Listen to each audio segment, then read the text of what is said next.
All right, so I will just have a couple of people join in before I start. Okay, so hi everyone, this is Sonia Chavla. Welcome to our Saturday live session. Our topic for today is digital parenting and online safety. Now, these are two terms which are fairly new, and not all of us completely understand these terms. As parents, at times we think that digital parenting is about the number of hours I allow my kid to be in front of the screen and the fact that I regulate the screen time for them. But that actually is just a part of it and not completely.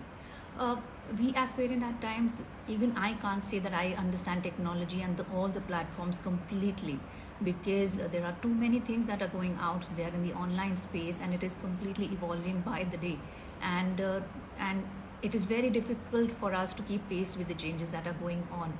So as so it is one concept that we as parents first need to know ourselves, and that is only when we can regulate the things that are going on in our kids' activity, when we have given iPads and screens and laptops and everything to them. And we need to first understand what are the threats that are there. Is it only that the kid needs to spend limited time there?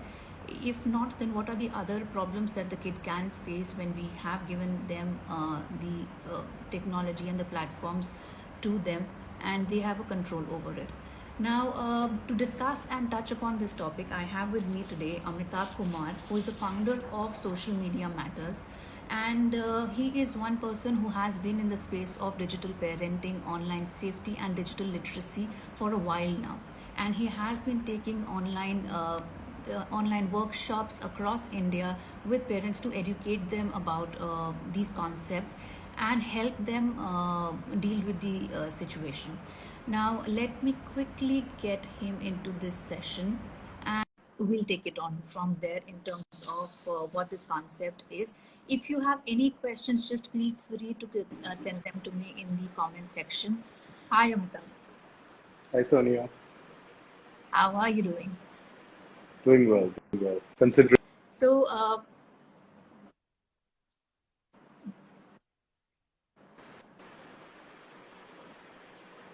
yeah, Amitabh, I think there is some internet issue. I'm not being able to hear you do well. Can all you right. hear me? Yeah, I can hear you clearly. Is my voice coming all right? Yes, yes. There All was a right, little bit perfect. of static in between. Okay. Okay. So, Amit, so uh, let me tell you where I met Amitabh. So, I met Amitabh about 4 years back in one of his session, a workshop that he was conducted with a group of moms. And at that time, my kid was only 6 months old. So, I wasn't very sure whether this topic was very relevant to me or not. But it was an eye opener. It was completely an eye opener because the things that were discussed in those sessions were like something that I had never ever heard of. Uh, as as an individual, as a parent. So these things never came across to me. And since the time we have started these live session, this is one topic which has been at the back of my mind that I wanted to cover, uh, to educate parents about these concepts of online safety and the fact that that there is a threat that most of the parents are not even aware of, right? And probably it has gone to a next level as of right now, because previously we had the kids were going to school and they were spending only limited time in front of the screens. But with the pandemic, with the fact that it is the second year now that the kids will be attending sessions online and attending the school online, and they're attending a lot of time and spending most of the time in front of screens now, this threat probably has gone up, right? So let's start with this. And to give a brief about Amitabh, as I said, he's the founder of Social Media Matters, and has been working very closely with platforms like Facebook and Twitter, and in terms of dealing with issues like this and online safety, and as is an advisor to them as well. So let's start, Amitabh. Can you tell us about what is digital parenting? So, parenting, as we all know, is a age-old concept of us taking care of our young ones, and digital parenting is something which has evolved in the last 15 to 20 years, which is when internet and smart devices entered our lives. And everything to do with your child and their interaction with smart technology, specifically internet, smart devices, games, anything and everything that has a screen or is an Alexa, uh, takes in data and gives response, is digital parenting. I was listening to your introduction and you mentioned many of the important points about how much time your child is spending online. And not just the quantity of time, but the quality of time as well. What are they doing online? Are they doing classes for 8 hours, like many of the schools have gone online? And it looks like in the pandemic year that is going ahead, there'll be more of online education. Are they playing games? Are they watching videos? And what sort of effects is it having on them? So the whole comprehensive 360-degree view with your child in the middle and it interacting with technology and the choices you as a parent are making for your child is basically digital parenting. So, why is it important, Amitabh, for us to understand this? And as I see, digital literacy is also a term now, right? Why is it important for us to educate parents right now about the platform, about the threats which can be there in the online space for the kids? Well, technology makes life simpler, and that is why it is so popular. And Indians are known to be a culture of people picking up technology very, very quickly. In the past, be it our fascination with the radio, the television, or what most of us remember, the mobile phone. The rate at which mobile phone was adopted in India was unforeseen anywhere in the globe. And similarly, when it comes to the internet and smart devices, India is one of those leading fields where people are picking it up and learning, and it is simplifying life. The good example of Google, Uber, Zomato, many such examples, Byju's in education, is the positives of this technology, and our children going ahead would have to use it in some part of their life or the other. Now, right from the beginning, from day one, just like you teach them how to use a spoon, how to use a refrigerator, you need to teach them how to use a phone or a tab or a laptop. It's a reality of their times. No matter how hard we try, we cannot keep it away. So we need to ensure that we introduce them to technology. Now, the questions arise: at what age should we do it? What are the activities they should be doing with smart devices? Is it all right that they are talking to their grandparents via a Zoom call? Is it all right that they are learning rhymes through Alexa? Or should we wait a little and then provide them technology step by step? And these are individual choices that every household, every parent, depending upon where they are coming from, have to make. The tough job is, which you also highlighted, that because there is so much technology evolution happening on a second tact, it is very difficult to stay updated. Before you know what became popular through your old information sources, which were newspapers, headlines and other parents, it has already become old for the younger generation. We are still talking about Facebook and Twitter, whereas they have moved on to other platforms which many of us have never even heard about or don't even understand how quickly it works. I remember in one of my digital parenting workshops, I was showing TikTok and Snapchat to a parent, and it was so difficult for them to even comprehend what is going on that one could see the generation gap. So, as a parent, the tough job for all of us is to stay informed, and it's important to know about digital parenting because it's not really a choice anymore. And after these 2 years of the pandemic, education is going to come in such a strong manner with an online aspect that all of us parents, caregivers have to be informed about. Yes. So, Amitabh, can you tell us something about one of the concept is online safety, right? Now, and as you said, it is important for us to be well versed with it. What are the threats that you have seen in your span of these couple of years that are there for our kids when we have given access to them, or the fact that they are spending their time there? So what are the threats which are there online that our kids are subjected to when they're spending so much time there? Totally. I mean, the concept of online safety is just like the concept of safety with any technology. I think the easiest example is a car, where you need the brakes, you need the seat belt, you need the car to close. So it is extremely important that when a child goes online, we make sure that we know what are they doing online and who are they interacting with. Are they only interacting with their school and school friends? Are they watching content which is of their age group? Are they playing games which are appropriate for their age group?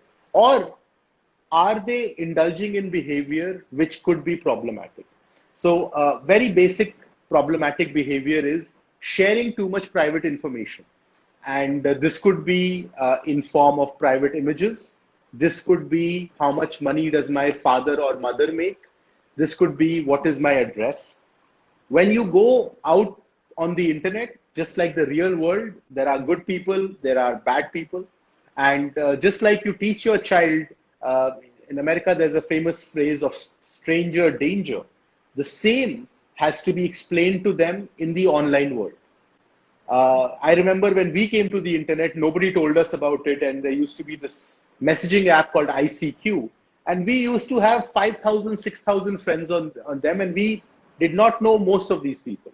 Those were the early days of the internet, and it was we were trying to grapple with it. But things haven't changed much. When a child goes online, they want to make friends. I mean, it's normal for them to socialize. They might see a picture of Virat Kohli and think, "Oh my God, the Indian cricket captain wants to be friends with me," or a cartoon character, or whatever. Uh, that is where parents need to step in. And number one, make sure what is your child doing online when they are on the screen. Just like when they are playing outside, every 15, 20 minutes you check up on them, that what's going on.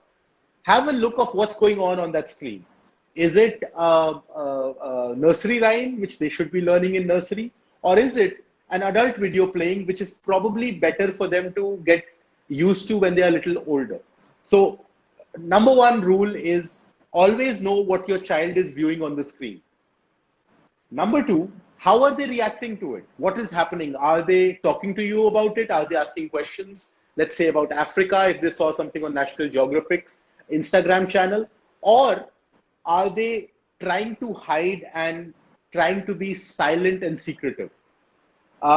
They figure it out that something went wrong. It's very intuitive. They figure it out in a second, and their behavior changes.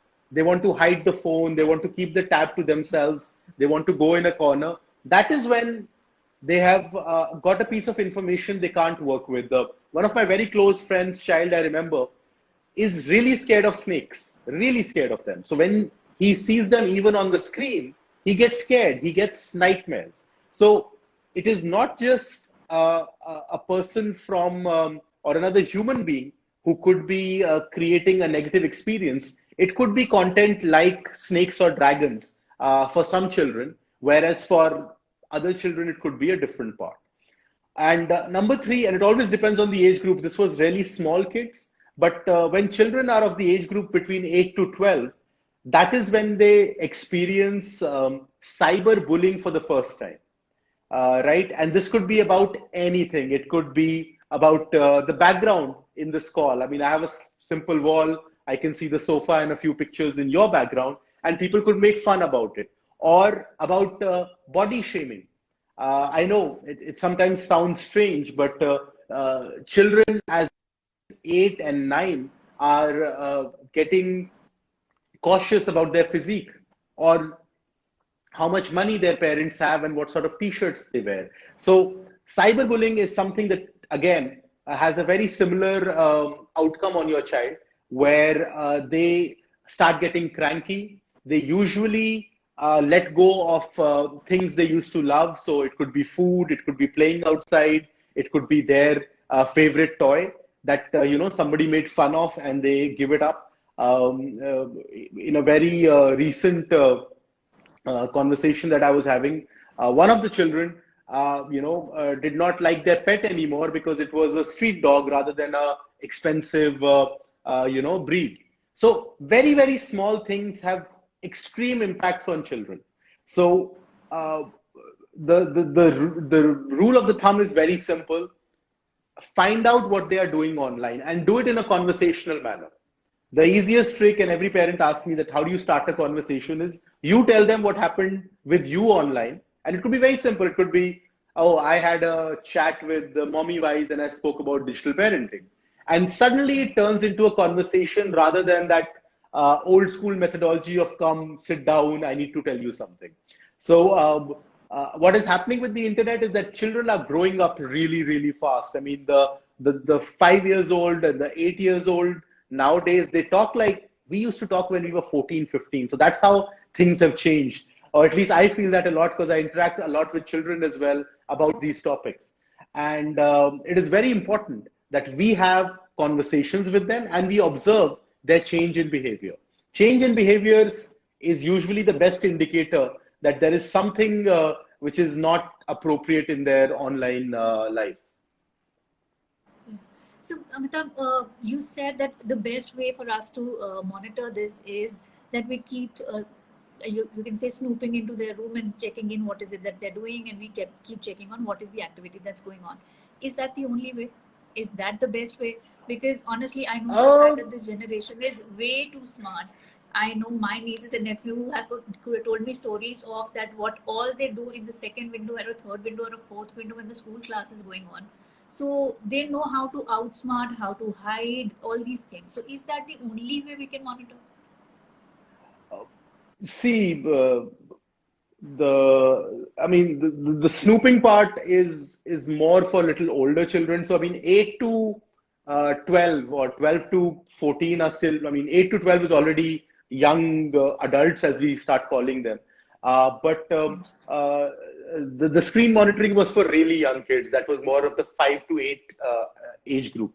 But the older bracket, things they are doing are actually just of three sorts. Number one, they are interacting with another friend, and this chat could be so-called adult. So they're experimenting with their relationships, with their bodies, with their fantasies, or the information they got from out there. Number two, and in case of boys, primarily it is seeing something horrifically violent. And it could be violent as a crazy killing in a PUBG game or a recording of how a soldier's head got shot off or something like that.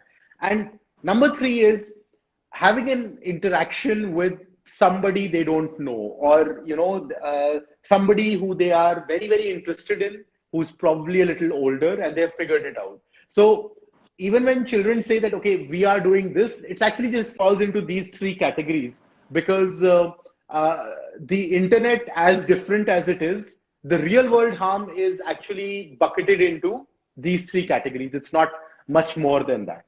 And the fourth one could be a financial sort of trade-off that they are doing. This could be Bitcoin. This could be opening an account, hacking into a credit card and stuff. So snooping or trying to control doesn't work with this generation. I think it did not even work for our generation. It's more about understanding and having a conversation about it, right? The more parents make it common and make it simple. I remember while growing up, parents who approached alcohol and tobacco and drugs as a normality in this world, most of their children did not experiment too much with it or did not go very extreme. It was usually the super conservative parents whose kids, whenever they got a chance of it, really went overboard. So things like pornography are a reality of the internet, right? You can never, if you've been on the internet within 90 minutes, you will see something in that. That's like a statistic which says. Aspects of brutal violence in most of the popular games, which are shooter games. PUBG was a very famous one. Counter-Strike is another one which most parents know about. There are brutal, graphics. And part number three, which is interacting with somebody your age, younger than you or older than you, on topics of sexuality, on building a relationship, or doing any sort of financial transaction. All these three realities are topics you have to introduce to your child. the lesser you make it, the lesser you market it, the lesser you give it importance, the lesser or the easier it will be to talk to your child about it. So the idea of, oh my God, you did this and I found a cookie of an adult site is a total no-go. It's more about how do you build that conversation. And all these three topics are extremely taboo. I doubt any of our parents ever spoke to us about pornography or drugs or sexual relationships. We are not that sort of a culture. But with the internet coming into our living rooms, all of us digital parents of 2021, we need to have these conversations and we need to prepare ourselves for these conversations. So, Amitabh, since you do a lot of work in this thing, can you tell us or share with us certain incidents or studies from around as to how things are changing in the digital space with in terms of crime that's happening with respect to kids? Any scenarios from that you have come across while dealing with these situations? So what is actually happening in these spaces wherein things have gone horribly wrong with respect to kids? And it is important for us for us to understand the gravity of situation as to why digital parenting and the knowledge of it is important.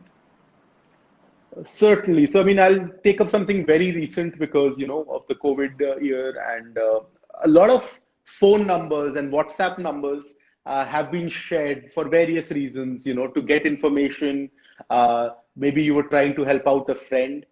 And some of the apps used by schools are also not very high on data privacy. These are free tools, which if the teacher did not save properly, is accessible. So people are able to access phone numbers of children quite easily. And many children living in big cities above the age of 12 or 14 have a phone of their own now. And a recent surge in cases is basically somebody sending you a WhatsApp link, starting a chat with you. It's usually an intimate chat. It could be both with boys or with girls. And then basically slowly escalating it to a point where you share an intimate image and they send you an intimate image and a video before all this happens. And once they have an intimate image of yours, then they start blackmailing you. So a lot, and this is a spectrum, it's not just for children, but I've seen it from the age of 12 all the way till 25, where they are being blackmailed in this similar modus operandi. And it was exactly the same for everybody, that they got a chat message and slowly, depending upon, in the chat, they figure out how much money you have. And these are trained gangs who are very sophisticated in their manners. And the way parents find out about it is usually a lot later, because the child first asks for, I don't know, 1,000 rupees for a new online course, and then another 1,000 rupees after a week, and so on. So the second children are asking you for money to buy something online or do an online transaction, my advice there is do it yourself or be with them when this financial transaction is happening. Because of the COVID lockdown, a lot of offline threats are actually very difficult because people are not going out, people are usually at home. But this financial transaction has become really, really popular. Similarly, we have seen a lot of young people log on to websites or apps such as Tinder, which is an online dating app, or a similar app like MyCupid, Bumble. These are all meet a friend in your vicinity sort of an app where they are able to bypass the age verification. But what tends to happen over here is there are major prostitution and human trafficking rackets which are run through these apps. And back in the day, very similar cases were happening. So this, I find, is the most threatening form of violence or online safety issue that we have on the internet in India right now. Another very, very common one is cyberbullying, because you are doing classes online and sometimes you are answering and we really don't know how to work with cameras. I mean, it is also not very common for me, although I do online calls all the time. But maybe somebody walks from the background and things, or maybe pronounce a word in a inappropriate manner or in a funny manner. So cyberbullying is something which has shot up a lot, and it is also happening towards teachers, where children are making fun of their teachers. I remember we used to do the same in our school. Only thing was it wasn't getting recorded back then, and now it gets documented. So cyberbullying would be number two, and leading off from cyberbullying is these deeply impressionable issues about our body type, about how much money our family, our parents have, about our skin color. So all these become magnified when they happen online. Uh, in a normal conversation, if I made a mistake, you would make fun of it and we would forget about it. But in the online world, if you take a screenshot of this particular chat and put it on Instagram or Facebook, it kind of stays there forever. That joke goes on, turns into memes and takes a life of its own. And many times parents don't realize it, but it leaves a very, very deep impression in our child's mind. So things that we don't understand because we are digital migrants, that means we got internet a little later in our life. Most of us were 10, 14, 15 when we got it. Digital natives who are our children think about the internet and Facebook and their social media life in a very different manner than you and I. Honestly, if somebody takes away my phone, it is not like I'm not going to be able to breathe. But for these kids, it is as important as breathing. In fact, there was a survey done very recently in the United States, and children were willing to give up everything but their phone. They are so willing to live on the street, but their phone they are not willing to give up. So that is how important it is to them. And these three are things to look out for if your child is online. Amitabh, is it safe to say that maybe the issues are only once the kids are 8 years and above, or the younger kids also are in a danger space, and we need to monitor it there as well? Because honestly, it is gadgets right now. Screen time starts with kids as old as 6 months or even less, right? People think that it is okay to give them rhymes. We switch it on. This is also one way moms are able to buy time for themselves. That while we do other things, the kid is safely watching the TVs, watching the rhymes, and doing all of that. Or we give the phones, or we give the iPads. Even my daughter is 3.5 years old. She completely knows, to the extent of she knows now that she needs to watch the YouTube in a smaller window so that she can browse through the options which are on the side. Now, initially, I did not realize why she used to crib on the fact that don't give me a big screen when I used to enlarge the video, right? She would insist on the fact that give me the smaller video, and then I realized that she wanted it so that she could browse and change the video on her own. So is it safe to say that issues are only once the kids are old enough and when they know how to access things, make accounts and all of that? Or are the younger kids also in a space that there could be danger for them as well? I don't want to sound like an alarmist over here, but actually, with the older kids, the issues are from the external world.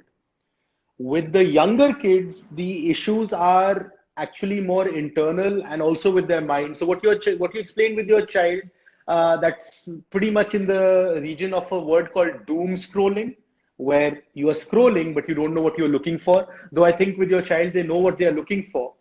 And we spoke about it, and I speak about this workshops as well, that why do we like videos so much? What is so amazing about videos is that every time we hit a video and it produces this enzyme in our mind called dopamine, right? So it makes us feel gratified. It makes us feel better.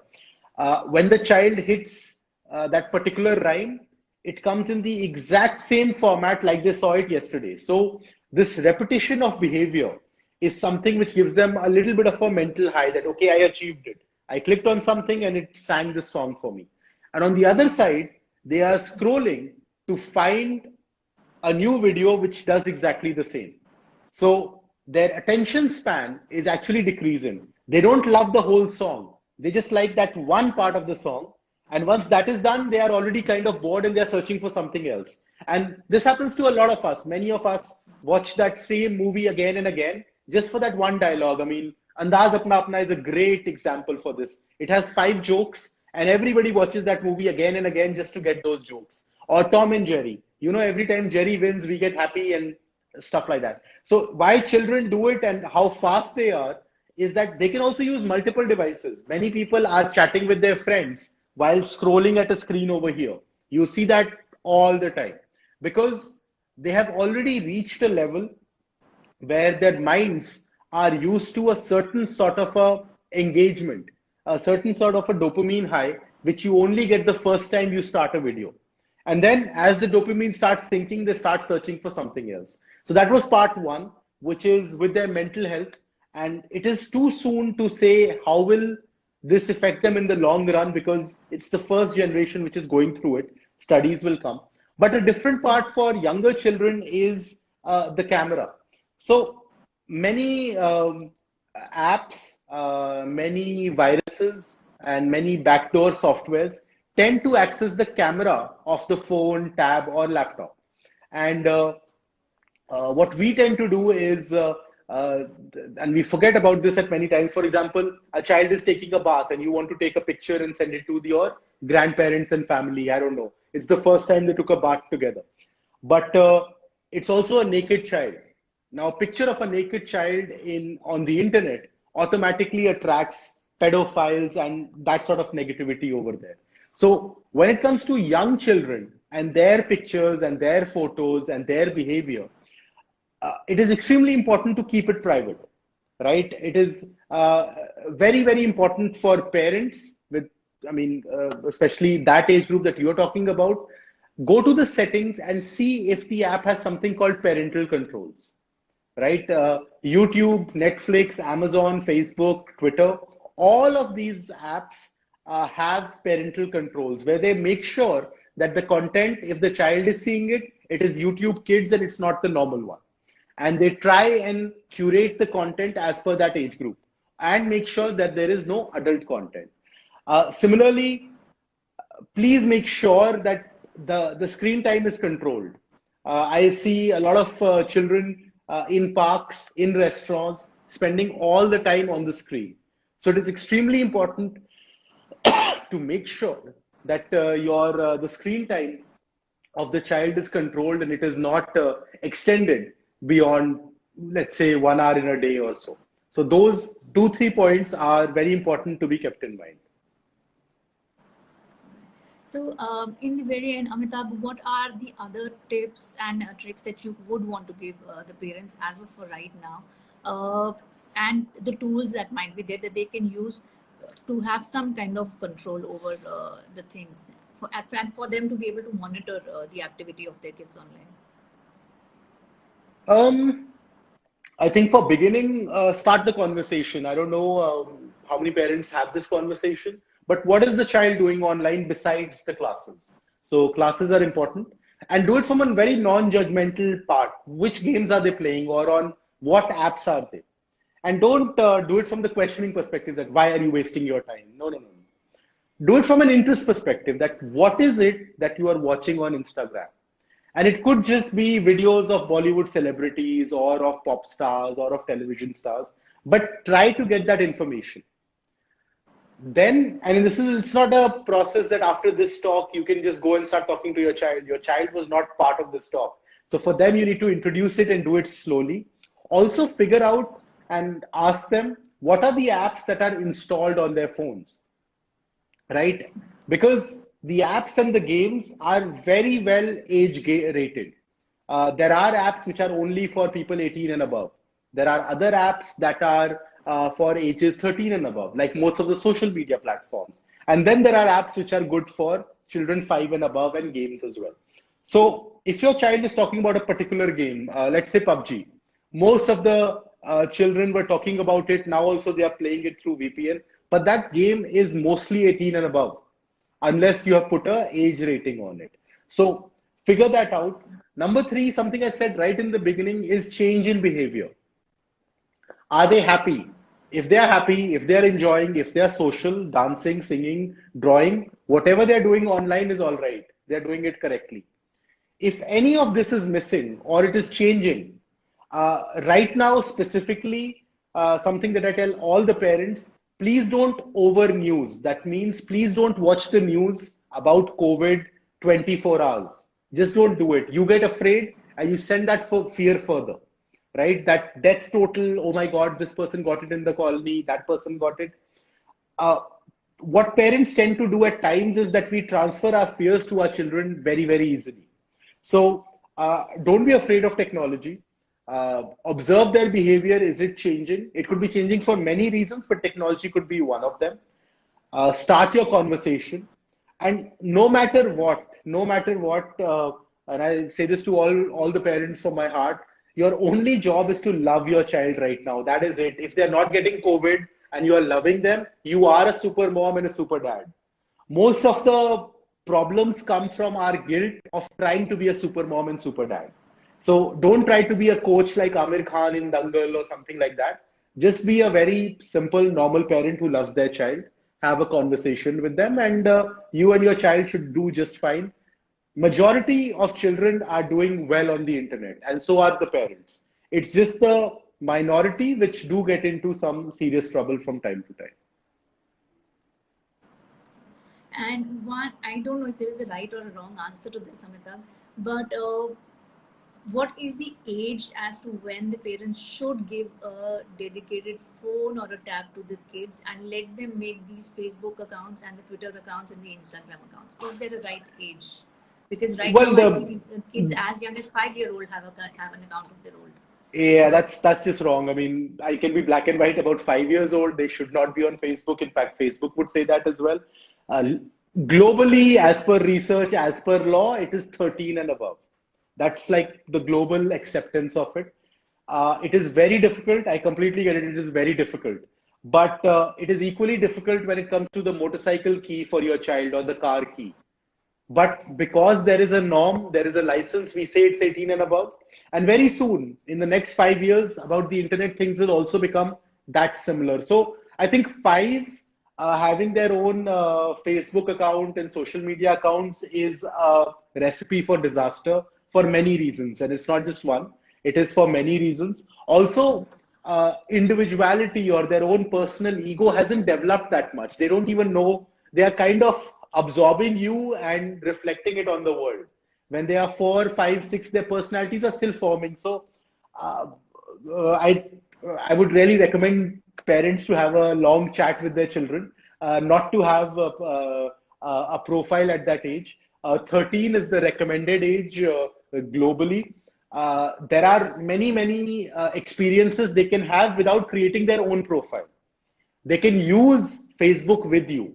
They can use mama's Facebook account because that's still, or papa's Facebook account, because that still gives them a protection. The second our parents go away and we are on our own, things start happening very differently. And I think we all wanted to grow up very quickly, and children today are not much different than that. Only thing is that we are not equipped to grow up so quickly. A 5-year-old is not equipped to have a chat with a 35-year-old. It's just not right. So it's like letting an adult in the playroom of many of your children.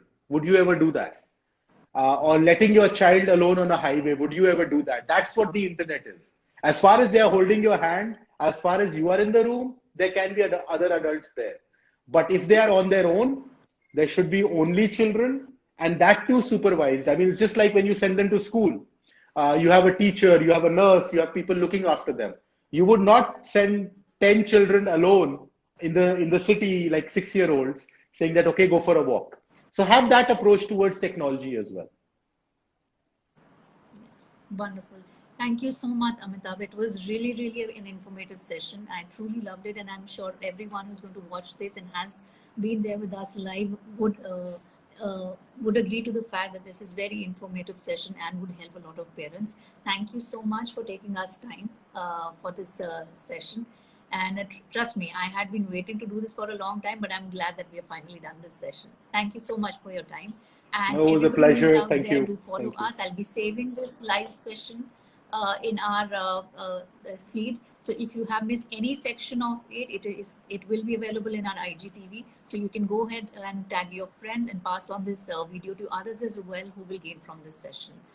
Thank you so much, everyone, for your time. Amitabh, thank you so much once again for joining us today. Thank you. Thank you. Thank you.